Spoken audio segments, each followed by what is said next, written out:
Today, we are going to talk about handicap parking.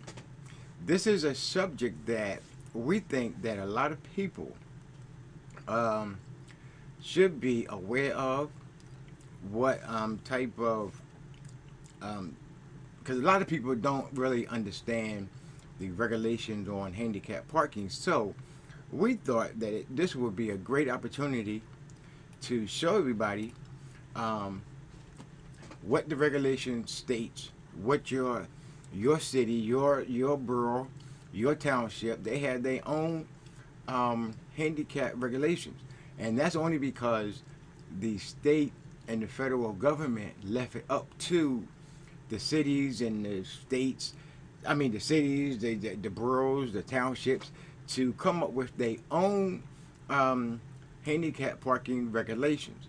Now, currently, as of right now, the law states that if you have a handicap sign in front of your home, any other handicapped person can park in your spot.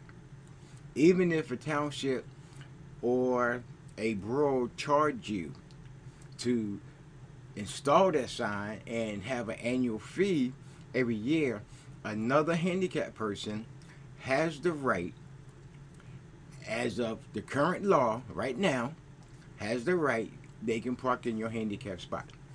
Now, on the other hand, in Harrisburg, there is a legislation, if I pronounce that word right, currently being introduced that they're going to tackle that question of if I have a handicap sign in front of my house, um, why do other handicapped persons can park in that spot? So they're going to tackle that, and they're going to try to change that, because in the federal law it does state that a handicapped person has a right to park in a handicapped spot. So they left it blank.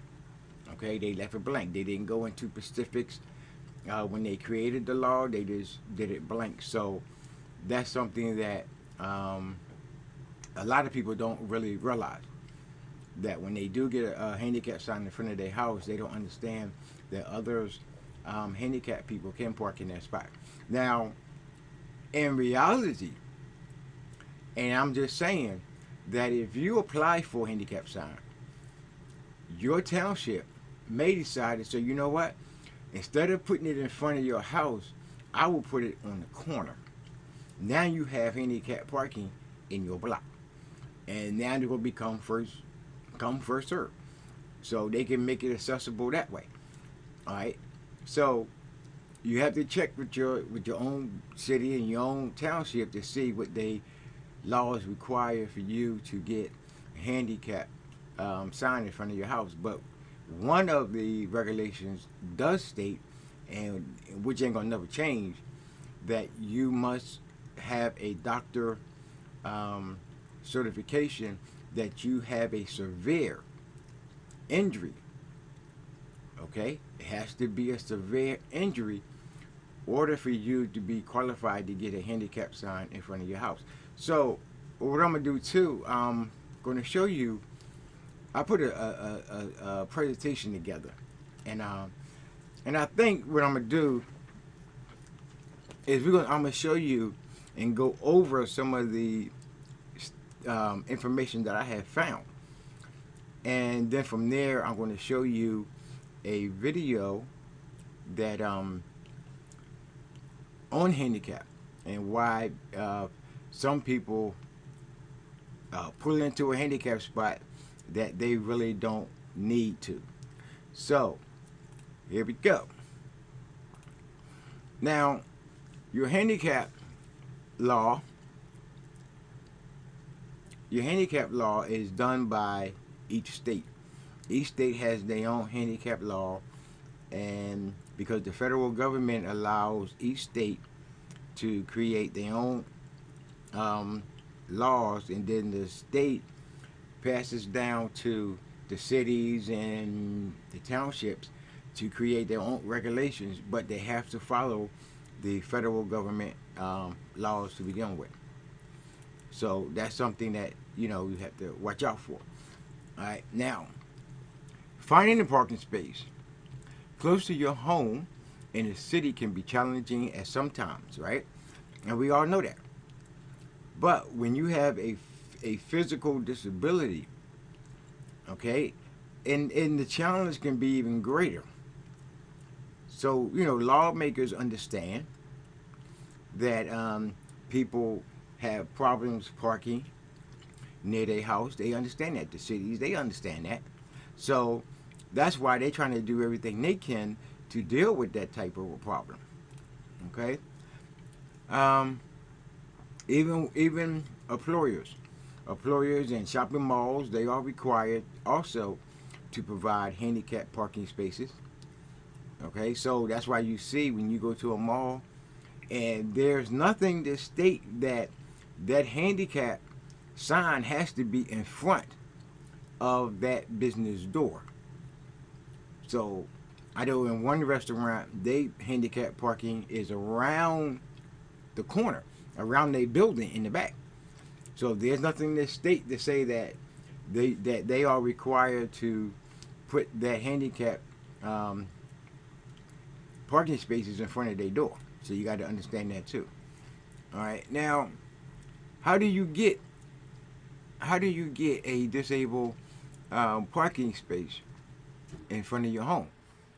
Well, you must apply for the space. That's number one. You have to go to your city or your township and you have to apply. All right. Now, you must submit a physician certification of the disability. So that's what I said earlier.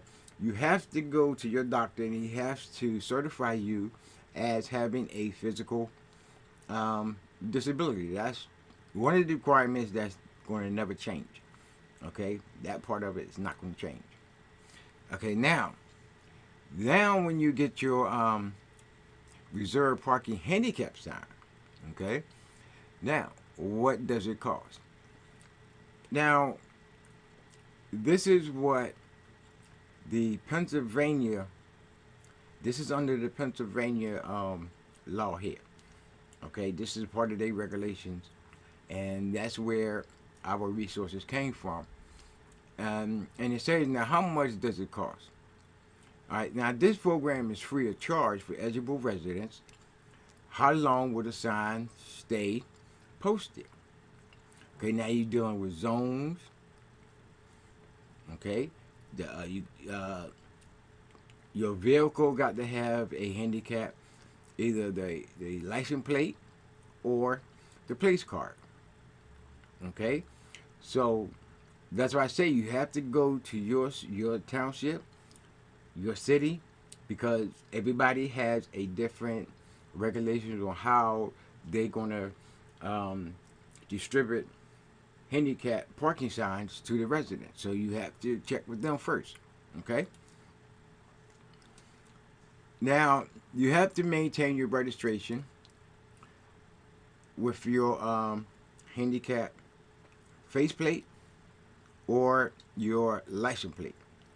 Okay, so you can't get around that. Okay, now if you don't apply for your handicap license plate, and you also need a doctor certification for that too, so don't forget that. So you have to go and apply for that, and especially if you are a veteran and you are disabled and you are 100% total and permanently, okay, in the state of Pennsylvania, you don't pay for your registrations. All right. Now, to apply and get the application for your handicap sign, I mean, not for your sign, but for your license plate, okay, you have to go down to the VA administration building, okay, and request your handicap application, fill it out.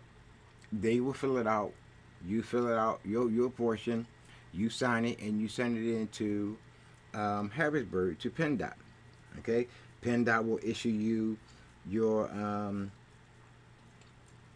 DVD license plate. Okay, but the doctor has to fill it out, and actually the administration, they will fill it out for you. all right, because they already have a copy of your record anyway. So they can fill that out, and you just take it and make your fill your portion out, and you send it off to PennDOT. Okay. Now, if they send you back one with a wheelchair, okay, and you are 100% total and permanent, then your registration each year is free. And the only difference is that you can't renew it online. Okay, you physically have to fill out the card and send it back to them. Okay, so your registration, if you only 100% total and permanent, now you got to remember total and permanent for the vets, you get your registration is free in the state of Pennsylvania.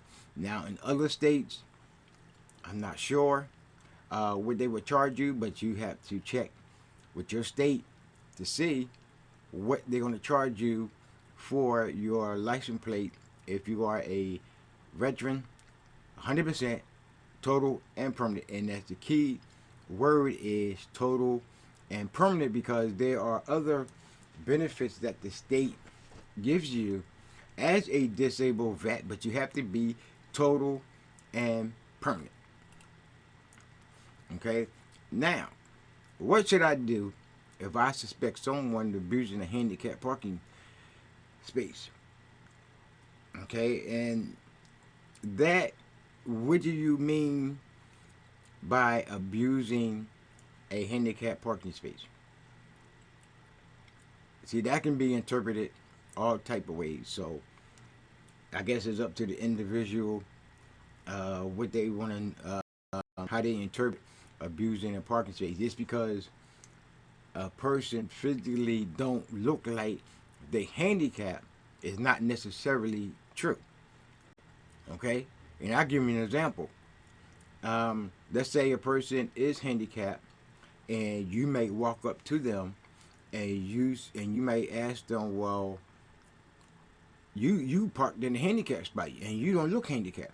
Now, in reality, that person can turn around and tell you, one, it's none of your business. That's number one. Number two, if they pull off their leg and show it to you, then what? Then what you gonna do? So just because a person doesn't look like they have a disability, it not necessarily mean that they not. So you have to be, so I think in this question that they have posed on their site, I would not touch that at all, because you don't know who is physically handicapped or not. You really don't know. Just because a person don't look like they are, don't necessarily mean that they isn't. All right. Now, if I don't have a parking space in front of my own house, and my neighbor will not give me consent, what recourses do you have?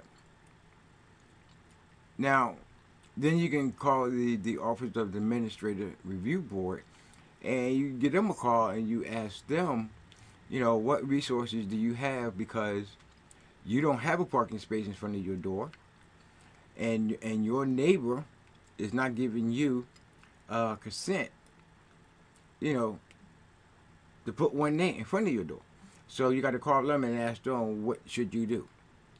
Okay, so then, now, how do I get consent for an abandoned property or lot located next to my home? Well, you can just go back to your city council and talk with them.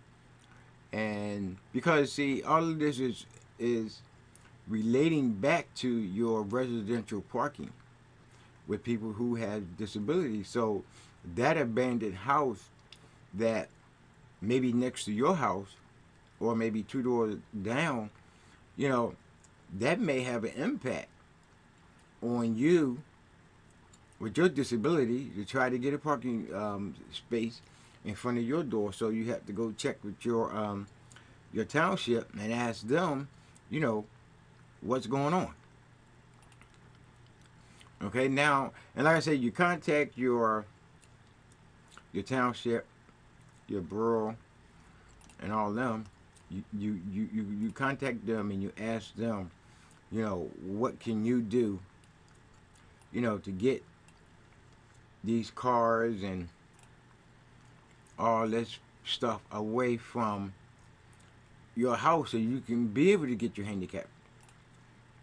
Yeah. So what we're going to do, I'm going to show you something that 2020 did on handicap parking.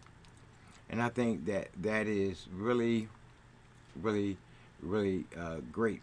that this is what they have done. So I'm going to show you. Will be headed out this weekend, going to the mall or the grocery store. But worse than the weather, the cold, will be finding that parking spot. What about those people who use handicap parking permits even though they have no disability?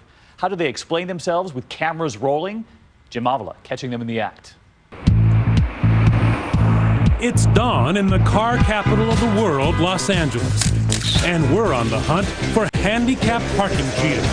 We're with undercover investigators for the California Department of Motor Vehicles, dressed as harmless pedestrians as they set up a sting for mooching motorists. This car here is something you're looking at? Right. This SUV is parked outside one of LA's chicest hotspots. No, not a nightclub, but the Runyon Canyon hiking trails through the Hollywood Hills. Parking near the gate is legal only for nearby residents or the disabled with parking placards to prove it. And we ran the placard. It comes back to a male subject. And one of our investigators observed two females walking out of the car. So there wasn't any man in the car? There was no man in the car. He suspects that the women, still off on their hike, are using someone else's handicap placard to score this prime parking spot. Everyone else finds parking in the streets below, then hike up the couple of blocks to the trail entrance. Disabled parking abuse might seem like a small issue of trust, but it does get people everywhere riled up. While visiting a restaurant, Kenny Mills and his wife Julie found a police car parked in the handicapped space. No emergency in sight. Julie posted it on Facebook, where it quickly went viral. The online outrage pouring in. I would gladly walk and give them my spot.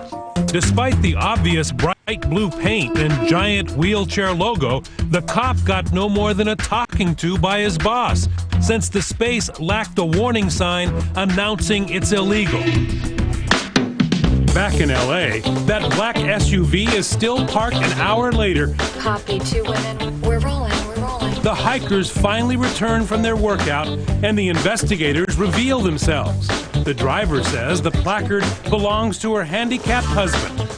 By law, the person it's issued to needs to be in the car for it to be valid. Parking placard. How did I use it? Because you're using it here to park on a parking street where you need a permit to park. So you have to put in that this belongs to you. It's not registered. Oh. So out comes the citation book. The fine could end up as high as $700. Hello, how are you? So I'm with ABC 2020, ma'am. We wanted to ask you why you were using the placard to park here and go hiking. Obviously, you were not disabled. Her poor pooch seemed to share in the embarrassment. Her passenger didn't want to talk either, but instead ducked away and got in some unscheduled exercise. And these citations are misdemeanor citations for... So it's a crime? Yeah, it's a criminal activity. Vito Scattaglia is the Deputy Chief of Investigations for the California DMV. His investigators have been to Runyon Canyon several times, and so the number of outlaw parkers has dropped off. This neighbor is grateful. Before the cops start showing up, you had a sea of blue placards? Oh, yeah, it's amazing. We could have 7, 8, 9 cars on this street alone. He doesn't want his identity revealed for fear of hostile hikers striking back, since he helped bring attention to the rampant abuse in the first place, reporting it on the website handicapfraud.org. If they're coming here for exercise, you know, park down there legitimately and get your exercise walking up this hill. But despite the public shamings and tickets, the days we watched, there were plenty of hikers who did not get the message, including this guy driving the SUV. A handicap placard in his window, he parks illegally and hits the hiking trails with pit bull and passengers. While they're gone, the investigators check his placard and find it registered to a much older male. The couple returns 40 minutes later to an unwanted welcome. You know it's illegal to use somebody else's placard, right? I didn't know that. On top of the fine, the actual owner of the placard, his grandfather, will have to reapply now to get a new one. This time we're confiscating this placard. Hi, I'm Jim Avila from ABC News. So I'm just wondering, you're a healthy guy. Yeah. Why would you use a handicap sticker to park, to go running? Handicap is for handicap spots. Are you a handicap person? I'm not in a handicap spot, am I? Right, you're on the street that requires either a permit or a I'm handicap. not in a handicap spot. That's what you should be really concerned about, is people parking in handicap spots, misusing a handicap. So you've never used the placard to park in a handicap spot? Never. Why would I park in a handicap spot? Why would you have a placard on your car? When This is my mother's car. It's not my car. But you just happen to use it I'm today. I'm borrowing her car, yeah. Anybody ever just say, I'm sorry, you're right? We do run into some of those, but for the most part, they're pretty vocal with us. Yeah. But we've had several physical altercations on these type of operations.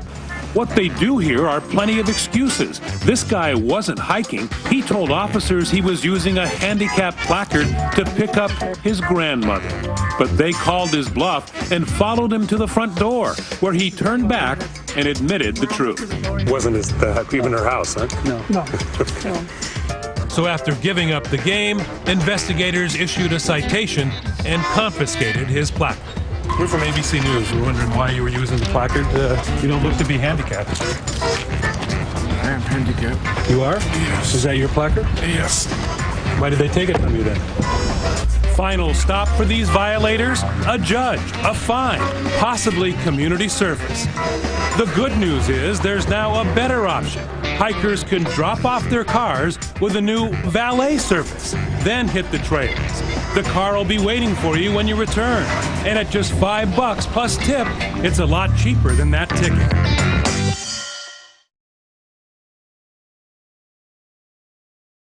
At AutoZone, our Fix Finder tool helps.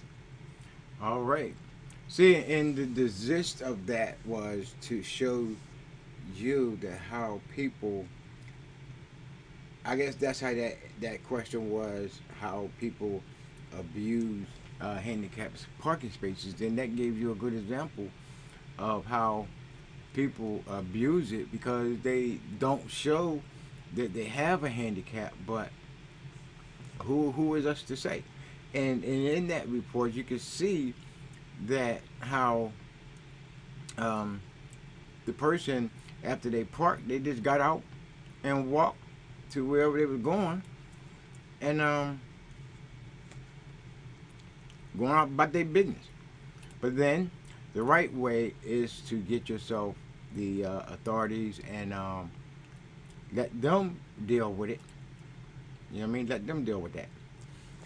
So I just wanted to bring you awareness of the handicap parking. And like I said before, check your city, check your state, because everybody has different regulations on how they're going to give you your handicap sign in front of your home. Now, and I know here in Yaden, the city council approves your application, okay, for your handicap. So once you apply, you turn it, you turn your form back in, and then they will approve it or disapprove it, as long as you have your documentation from your doctor on that form that you have a severe handicap, and then you pay their fee, and then they'll come out and put your handicap sign in front of your resident.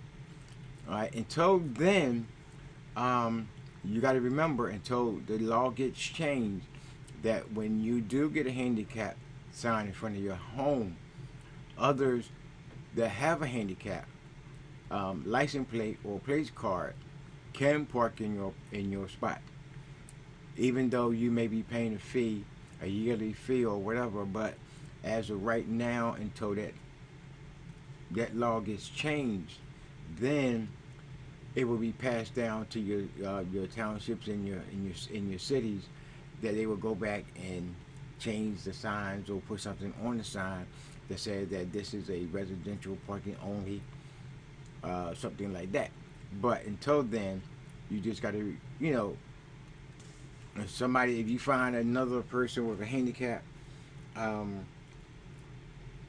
faceplate or license tag park in your spot, yeah, you can call the police, but the first question they're going to ask you, does that car has a handicap faceplate or license plate on that car? And if you answer yes, then they're going to tell you, well, they have the right to park there. Okay? Until that law get changed, so that's what you got to deal with. So I'm hoping that this presentation gave you some insight on what the parking, handicap parking is about. And I'm hoping that this does help you to understand that yes, you may have a handicap, you may have a severe disability, but you have to go through the procedures on getting your sign in front of your door. And I'm hoping that this is what this program has done for you. So if you have any questions or you want to know anything else about handicap parking, you can always send us an email. You can also join us on Facebook. You can join our show on Facebook. It's facebook.com/The Georgia Live TV Show. And you also can go to our other pages that we have on social media. Because by the way, when we do our show, we do stream it to 3 social media sites at one time, so you can get it from any platform that you so much choose to. So thanks again, and I hope to see you next time.